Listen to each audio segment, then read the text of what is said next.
الله وبركاته.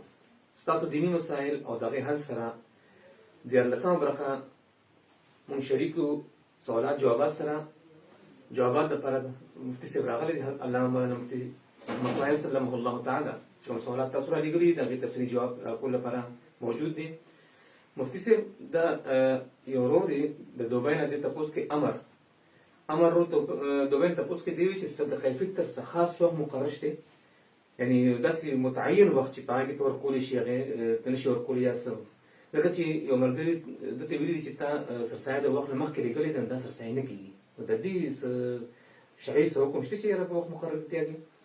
بسم الله الرحمن الرحیم. صدقه الفطر یعنی سرسایه واجبېدو اصل وخت هغه د وړوکي اختر عید الفطر پر ورځ باندې د صبح صادق وخت ته معنا دا چې کله سحر هغه داخل شي او د پښمنی دغه وخت ختم شي، دغه وخت بیا سرسایه یعنی صدقه الفطر هغه واجبېږي او د اختر د مونځ نه مخکې ادا کول دغه ضروری دي.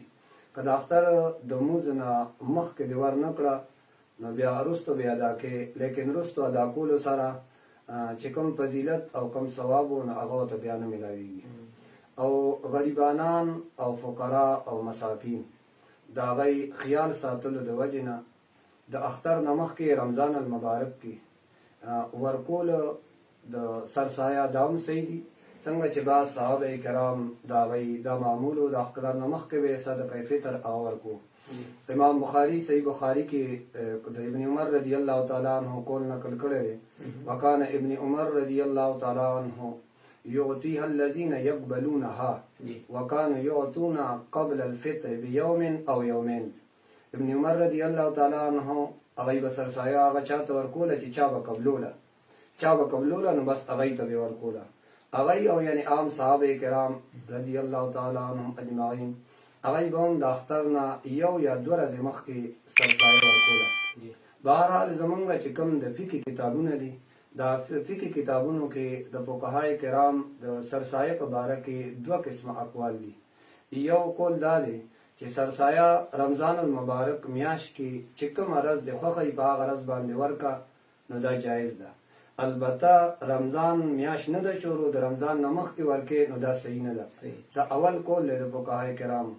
دویم قول هغه دا دی چې سرسایه حکم هغه په شان د زکات باندې دی، چا چې رمضان کې ورکې چا د رمضان نه مخکې ورکې او وروسته مانه دواړو صورتونو کې بیا سرسایه هغه به ادا شي، خو چونکې لومبی قول هغه بهتر دی، لہذا چا چې رمضان المبارک کې سرسایه ورکړه نو هغه هم جایز ده. افضل دغه دی که رمضان المبارک کې د اختر نه دوه ورځې مخکې یو ورځ مخکې ورده کړه نو دا بیا ډېره ښه ده، بهتره ده او احتیاط هغې باندې معلوم وشي. نو که دوه ورځې یا درې ورځې که چا مخکې ورکړې د هغه هم بس جایز ده کېږي. دغه متعلق یو بل تپوس زموږ ورور نورالامین د شګۍ نه کوي، دی وایي چې دا خبره یو مشهوره شوې غونته کې ده او خلک کوي چې یو سړی سرسایه ورنه کړي دا روژه د ځمکې او اسمان منځ کې معلق یعنې ژوند دی، د دې خبرې جواز شته په شریعت کې؟ نه جی، صدقه الفطر دا ځان له حکم دی او رمضان روژه هغه ځان له حکم دی، دواړو سره یو بل سره دی لینک نشته. که چا سرسایه هغه ورنه کړه نو روژه خو د هغه شوې ده ځکه روژه یې نیولې ده. وګوره رمضان المبارک پوره میاشت چې سړی روژه ونیسي دا انتهایي مشقت دی، نو چې یو مشکل کار یې وکړو نو بیا چې کوم آسان کار دی 200 روپۍ ورکول یا څه کم 200 یا پې د پاسه نو دا څه ګرانه خبره نه ده چې دومره ګران کار سړی وکړي ټوله میاشت هغه روژې ونیسي، نو آسان کار چې هغه سرسایه دی هغه پرېښودل دا د حیرانتیا خبره ده، یې نه دي په کار. د جلال آباد نه امیر خان دا تپوس کړی دی چې آیا سحري په وخت کې یعنې پښمني په وخت کې د غسل جنابت د لامبل ضروري او که نه یو سړی د پښمني نه پس چې کوم د ګلام دي غسل جنابت دغه نو آیا دا غسل وشو که د دې روژې نه اثر شته نشته دا کېږي؟ ګوره دي چې په چا باندې غسل هغه واجب و او هغه د صبح صادق نه مخکې غسل ونه کړه پښمنۍ وکړه او روژې ونیوله نو روژې صحیح ده، چونکې دی ناپاک و ناپاکېدو د وجې نه د ده په روژه باندې هېڅ اثر ونه پرېږدي. البته هغې نه بعد وله بیا غسل فوراً پکار دی، په غسل کې دومره تاخیر کول، دومره رستواله کول چې د سهار مست نه قضا شي، نو دا د ګناه باعث دی.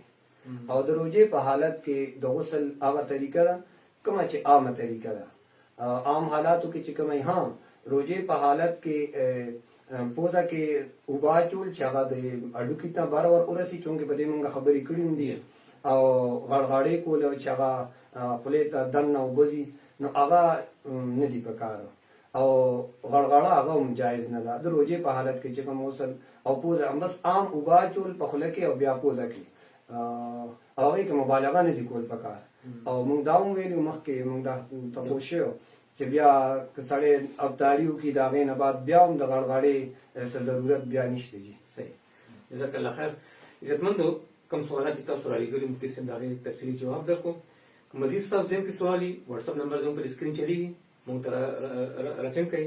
مفتي صاحب انشاءالله راتلونکي پروګرام کې د هغې تفصیلي جواب درکړي. راتلونکي پروګرام لپاره موږ تاسو نه اجازه غواړو.